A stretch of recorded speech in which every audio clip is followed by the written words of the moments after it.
చిత్రవర్ణం చిత్రమాల్యాంబరధరం చిత్రగంధానులేపనం ఓం ఇంద్రదేవాయ దేవాయ ఓం మహాదేవాయ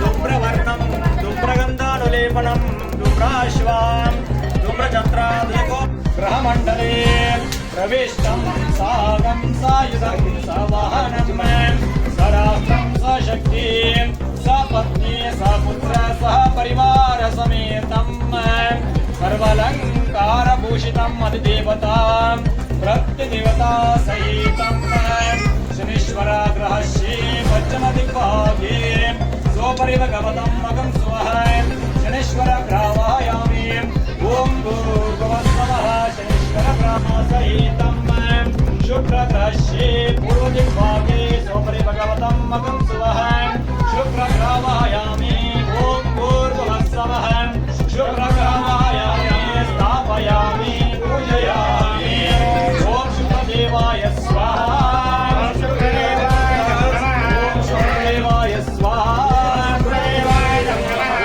देवाय स्वाहा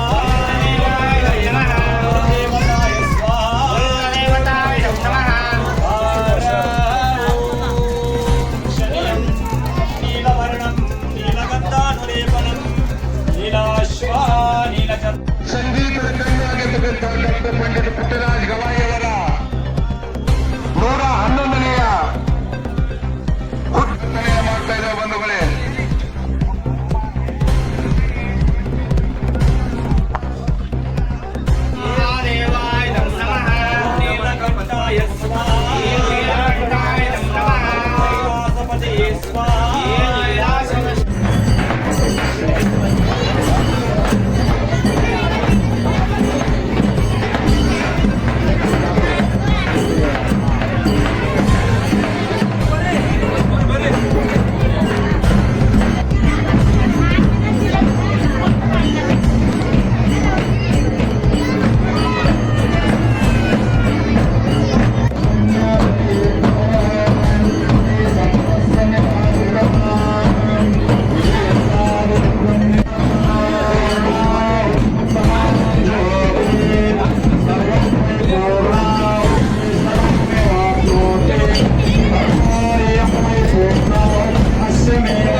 ಪಂಚಾಚಾರ್ಯ ಅಂತ ಹೆಸರು.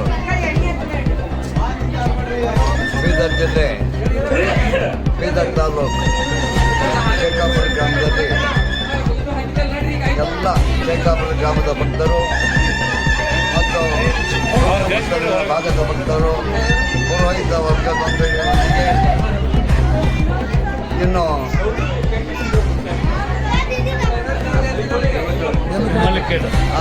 ಭೀಮಲಕೇಡ್ ಕ್ಷೇತ್ರಸ್ಥಲ ಬ್ರಹ್ಮಶ್ರೀ ಚಂದ್ರಶೇಖರ ಶಿವಾಚಾರ್ಯ ಮಹಾಸ್ವಾಮಿಗಳವರ ದಿವ್ಯ ಸನ್ನಿಧಿಯಲ್ಲಿ ದಾಕುಳಿಕೆ ಚನ್ನಬಸವ ಪಟ್ಟದೇವರ ಸನ್ನಿಧಿಯಲ್ಲಿ ತಪೋರತ್ನ ಕ್ಷೇತ್ರಸ್ಥಲ ಬ್ರಹ್ಮಿ ವೀರಭದ್ರ ಶಿವಾಚಾರ್ಯ ಸ್ವಾಮಿಗಳವರ ಸನ್ನಿಧಿಯಲ್ಲಿ ಪೂಜ್ಯ ಮಾತೆ ಶಕುಂತಲ ದೇವರ ಅಪೇಕ್ಷೆಯಂತೆ ಈ ದಿವಸ ವೈಭವಪೂರ್ವಕವಾಗಿ ಗಂಗಾ ಪೂಜಾ, ಗಣಪತಿ ಪೂಜಾ, ಸ್ವಸ್ತಿ, ಪುಣ್ಯ, ವಾಚನ, ಪಂಚಕಲಶ ಸ್ಥಾಪನೆ, ಗಂಗಾ ಗೌರಿ ಸ್ಥಾಪನೆ, ಉಮಾಮಹೇಶ್ವರ ಸ್ವಾಮಿ ಸ್ಥಾಪನೆ, ನವಗ್ರಹ ಪೂಜಾ, ಅಷ್ಟೋತ್ತರ ಮಹಾರುದ್ರಾಭಿಷೇಕ, ಅಷ್ಟೋತ್ತರ ಪೂಜಾ, ಅನ್ನ ಸಂತರ್ಪಣೆ, ಗುರುಪಾದ ಪೂಜಾ ವೈಭವಪೂರ್ವಕವಾಗಿ ನಡೆದಿದೆ. ಈ ಗ್ರಾಮ, ಈ ಶೇಖಾಪುರ ಜಯ ಮಂಗಳವಾಗಲಿ, ಲೋಕಕ್ಕೆಲ್ಲ ಶುಭ ಮಂಗಳವಾಗಲಿ, ಜಯ ಮಂಗಳವಾಗಲಿ, ಲೋಕಕ್ಕೆಲ್ಲ ಶುಭ ಮಂಗಳವಾಗಲಿ. ಕಾಲ ಕಾಲಕ್ಕೆ ಮಳೆಯು ಬೀಳಲಿ, ಭೂಮಿ ಪೈರುಗಳಿಂದ ಬೆಳೆಯಲಿ, ದೇಶವೆಲ್ಲ ಸುಭಿಕ್ಷವಾಗಲಿ, ಸಜ್ಜನರು ನಿರ್ಭಯಲಿ ಬದುಕಲಿ, ಜಯ ಮಂಗಳವಾಗಲಿ, ಲೋಕಕ್ಕೆಲ್ಲ ಶುಭ ಮಂಗಳವಾಗಲಿ. ಪುತ್ರರಾಗಲಿ ಪೌತ್ರರಾಗಲಿ, ಶತ್ರುಗ ರೋಗಗಳು ನೀಗಲಿ, ಧನವಿಹೀನರು ಧನಿಕರಾಗಲಿ, ಮುದದಿ ಜನ 100 ವರುಷ ಬದುಕಲಿ, ಜಯ ಮಂಗಳವಾಗಲಿ, ಲೋಕಕ್ಕೆಲ್ಲ ಶುಭ ಮಂಗಳವಾಗಲಿ. ಯಾವ ಜಗದ್ಗುರು ಪಂಚಾಚಾರ್ಯರ, ಜಗದ್ಗುರು ರೇಣುಕಾಚಾರ್ಯರ, ವೀರಭದ್ರೇಶ್ವರ ಕೃಪಾಶೀರ್ವಾದ, ರಾಜರಾಜೇಶ್ವರಿ ಕೃಪಾಶೀರ್ವಾದ, ಆಗಮಿಸಿರ್ತಕ್ಕಂಥ ಎಲ್ಲ ಗುರುಗಳ ಕೃಪಾಶೀರ್ವಾದ ಮತ್ತು ಊರಿನ ಸಮಸ್ತ ಆಂಜನೇಯ ಸ್ವಾಮಿ, ದೇವಿ ಎಲ್ಲ ದೇವರ ಕೃಪಾಶೀರ್ವಾದ ಪೂರ್ವಕ ಬಸವಾದಿ ಪ್ರಮಥರ ಅಪೇಕ್ಷೆಯಂತೆ ಅವರ ಅನುಗ್ರಹದ ಮೇರೆಗೆ ಪೂಜೆ ವೈಭವಪೂರ್ವಕವಾಗಿ ನೆರವೇರಿದೆ. ಏನಿರ್ತಾನೆ, ಧರ್ಮತೆ ರಕ್ಷತೆ, ಧರ್ಮವನ್ನು ನೀವು ರಕ್ಷಣೆ ಮಾಡಿ, ಧರ್ಮವನ್ನು ನೀವು ಕಾಪಾಡಲಿ, ಧರ್ಮವನ್ನು ನಿಮ್ಮನ್ನು ಕಾಯುತ್ತೆ. ನೀವು ದಾನಿಗಳು ಯಾರು ನೋಡ್ರಿ, ಖರ್ಚ ಮಾಡಿಕೊಡ್ತಾರೆ ಯಾರು, ಗಂಟೆ ತಂದುಕೊಡ್ತಾರೆ ಯಾರು, ಆರತಿ ತಂದುಕೊಡ್ತಾರೆ ಯಾರು, ಏಕಾರತಿ ತಂದುಕೊಡ್ತಾರೆ ಯಾರು, ಅಕ್ಕಿ ತಂದುಕೊಡ್ತಾರೆ ಯಾರು. ಅನ್ನದಾನಕ್ಕಿಂತ ಇನ್ನೂ ದಾನಗಳಿಂದ ನೆರಳಿಗಿಂತ ಅನ್ನದಾನ ಸತತ ನಡೀತಲೇ ಇದೆ. ಅನ್ನದಾನಕ್ಕಿಂತ ಇನ್ನೂ ದಾನಗಳಿಂದ ಶ್ರೇಷ್ಠವಾಗಿರ್ತಕ್ಕಂಥ ದಾನ. ಇವತ್ತು ನೀವು ನಮ್ಗೆ 1000 ರೂಪಾಯಿ ಕೊಟ್ಟರೆ, ಕಾಣಿಕೆ ಕೊಟ್ಟರೆ, ಇನ್ನೊಂದು 1000 ಕೊಟ್ಟರೆ ಚೆನ್ನಾಗಿದ್ದಪ್ಪ ಅಂತೀನಿ ನಾನು. ಆದರೆ ಹೊಟ್ಟೆ ತುಂಬ ಊಟ ಮಾಡಿದ್ರೆ ಸ್ವಲ್ಪ ಉಂಡ್ರಿಗಳ ಒಂದು ಹೋಳಿಗೆ ಜಾಸ್ತಿ ಅಂದರೆ ಇಲ್ಲಪ್ಪ ಅದನ್ನು ಚೆನ್ನಾಗಲ್ಲ, ಸುಸ್ತಾಗಿರ್ತಾನೆ ಅಂತೀವಿ. ಆದರೆ ಕಾಣಿಕೆ ಜಾಸ್ತಿ ಕೊಟ್ಟರೆ ಏನು ಆನಂದ ಆದಪ್ಪ ಅಂತೀವಿ. ಹಂಗೆ ಇವತ್ತು ನಿಮ್ಮ ಭಕ್ತಿ ಬಹಳ ದೊಡ್ಡದು. ಭಕ್ತರ ಕೈ ಮೇಲಿರುತ್ತೆ, ನಾವು ತಗೊಂಡವ್ರ ಕೈ ಕೆಳಗಿರುತ್ತೆ. ನೋಡಿ, ನೀವು ಭಕ್ತರು ಮೇಲಿಂದ ಕೊಡ್ತೀರ, ನಾವು ಗುರುಗಳು ಕೆಳಗಿಂದ ತಗೊಳ್ತೀವಿ. ಅದಕ್ಕೆ ಮತ್ತು ಭಕ್ತೋ ಮಮಾಧಿಕ, ನನಗಿಂತ ನನ್ನ ಭಕ್ತರು ಶ್ರೇಷ್ಠ. ಯಾರು ಶ್ರೇಷ್ಠರು? ನನ್ನ ಭಕ್ತರು. ಈಗ ನಾವು ಒಂದು ಊರಿಗೆ ಹೋಗ್ತೀವಿ, ಅದು ಈಶ್ವರನ ಗುಡಿ ಇರುತ್ತೆ, ಎದುರಿಗೆ ಒಂದು ಬಸವಣ್ಣ ಇರುತ್ತೆ. ಏನಪ್ಪ ಇದು ಯಾವ ಗುಡಿ ಅಂತ ನಾವು ಕೇಳಿದ್ರೆ ಬಸವಣ್ಣ. ಇವತ್ತು ಮಠ ಮಹತ್ವ ಒಂದು ಪೀಠ ಬೆಳೆಬೇಕಾದ್ರೆ ಭಕ್ತರೇ ನಮ್ಮ ಇದಕ್ಕೆ ಬೆನ್ನೆಲುಬು. ಹಂಗೆ ನೀವು ಭಕ್ತರು ಸುಖ, ಶಾಂತಿ, ನೆಮ್ಮದಿ, ಆನಂದ, ಐಶ್ವರ್ಯ, ರೋಗ ರುಜಿನದಂಗೆ ಮಕ್ಕಳನ್ನು ಚೆನ್ನಾಗಿ ವಿದ್ಯಾವಂತರನ್ನು ಮಾಡಿ, ತಂದೆ ತಾಯಿಗಳನ್ನು ಗೌರವದಿಂದ ನೋಡ್ಕೊಂಡು, ತಂದೆ ತಾಯಿಗಳ ಆಶೀರ್ವಾದ ನೀವು ಪಡ್ಕೊಂಡು ಸುಖವಾಗಿ ಬಾಳೋದಂತ ನಾವು ಆಶೀರ್ವಾದ ಮಾಡ್ತಾ ಇದ್ವಿ. ಶಿವಂಭೂಯ. ತಾಯಿಯವರ ಒಂದು ಅಪೇಕ್ಷೆಯ ಮೇರೆಗೆ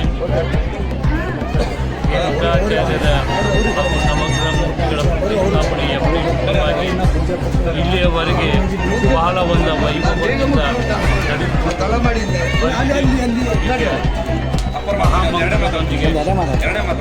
ಮಹಾಮಂಗಲದೊಂದಿಗೆ ಈ ಕಾರ್ಯಕ್ರಮ ಮುಕ್ತಾಯವಾಗ್ತಾ ಇದೆ.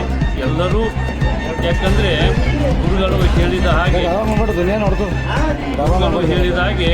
ಹನಿ ಹನಿ ಕುಡಿದರೆ ಹಳ್ಳ ತೆರಿ ತೆರಿ ಕುಡಿದೆ ರಾಶಿ ಎನ್ನುವ ಹಾಗೆ ಎಲ್ಲರೂ ಭಕ್ತಿಯಿಂದ ಭಗವಂತನನ್ನು ಬೇಡಿಕೊಂಡಾಗ ನಮಗೆ ಎಲ್ಲವನ್ನು ಕರುಣೆಯನ್ನು ಮಾಡ್ತಾನೆ ಅಂತಕ್ಕಂಥ ಮಾತನ್ನು ಹೇಳುತ್ತಾ ಇವತ್ತಿನ ರೇವಣಸಿದ್ದೇಶ್ವರ ಒಂದು ಮೂರ್ತಿಯ ಪ್ರತಿಷ್ಠಾಪನೆ ಹಾಗೂ ನವಗ್ರ ಹಲವು ಮಹಾಶಕ್ತಿಯ ಒಂದು ಪ್ರತಿಷ್ಠಾಪನೆ ನೆರವೇರಿಸಿ ಅದಕ್ಕಾಗಿ ಬಂದಿರತಕ್ಕಂಥ ಭಕ್ತರು ಆ ಗುರುವಿನ ಪ್ರಸಾದವನ್ನು ತೆಗೆದುಕೊಂಡು ಗುರುವಿನ ಶಕ್ತಿಯನ್ನು ಪಡೆದುಕೊಂಡು ತಾವೆಲ್ಲರೂ ನಿಷ್ಕಾಮ ಭಕ್ತಿಯನ್ನು ಮಾಡಬೇಕು ಅಂತಕ್ಕಂಥ ಮಾತನ್ನು ಹೇಳುತ್ತಾ ನನ್ನ ಎರಡು ಮಾತುಗಳಿಗೆ ವಿರಾಮ ಕೊಡ್ತಾ ಇದ್ದೀನಿ.